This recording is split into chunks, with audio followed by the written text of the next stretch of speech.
Your stance on abortion rights for women, and you said something along the lines, ask Debbie Wasserman Schultz. She's the congresswoman. She's a member of she's the chair of the DNC, the Democratic National Committee. You said, ask Debbie Wasserman Schultz if it's okay to kill a 7-pound baby in the uterus. She did respond to what you said. She put out a statement saying, here's an answer. I support letting women and their doctors make this decision without government getting involved, period. End of story. And I'd appreciate it if you could respond without shushing me. That was Debbie Wasserman Schultz. Go ahead and respond to her. Well, it sounds like her answer is yes, that she's okay with killing a 7-pound baby. But the interesting thing is, I understand our country's polarized on the issue and not everybody agrees on the issue. But even most of my friends who are pro-choice will tell me they're not okay with 7 and 8 and 9-pound abortions. They're not okay with really end stage when the baby's fully developed. You know, there's a bit of doubt and discussion earlier in pregnancy.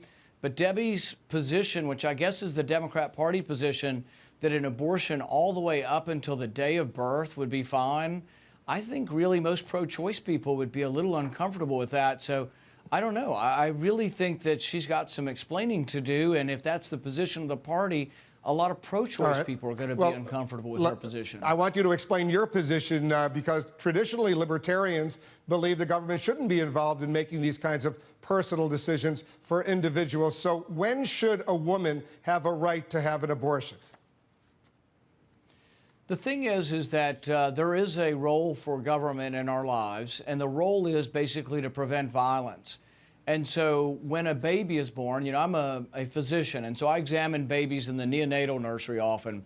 Sometimes these babies are 1 and 2 pounds. They can fit in the palm of my hand, and everybody agrees that that baby that I examine has rights, that no one can injure that baby, and the government has a role to come even into the household if a mother or a dad or a relative is somehow injuring a baby, that the baby has rights. So somehow we have to decide, when does a baby get rights?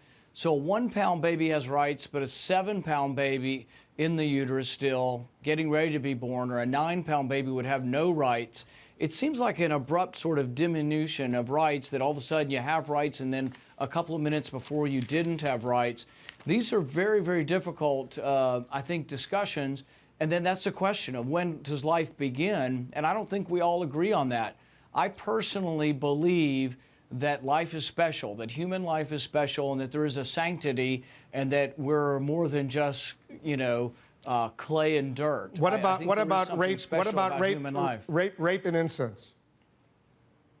Well, you and I have had this discussion before, that there will be extenuating circumstances, and I've supported legislation both with exceptions and without exceptions. Basically, my point of view has been that anything that puts forward and develops and says, you know what, there is something special about life and there's a role for government, I've supported. But that's been a variety of things, both with exceptions and without.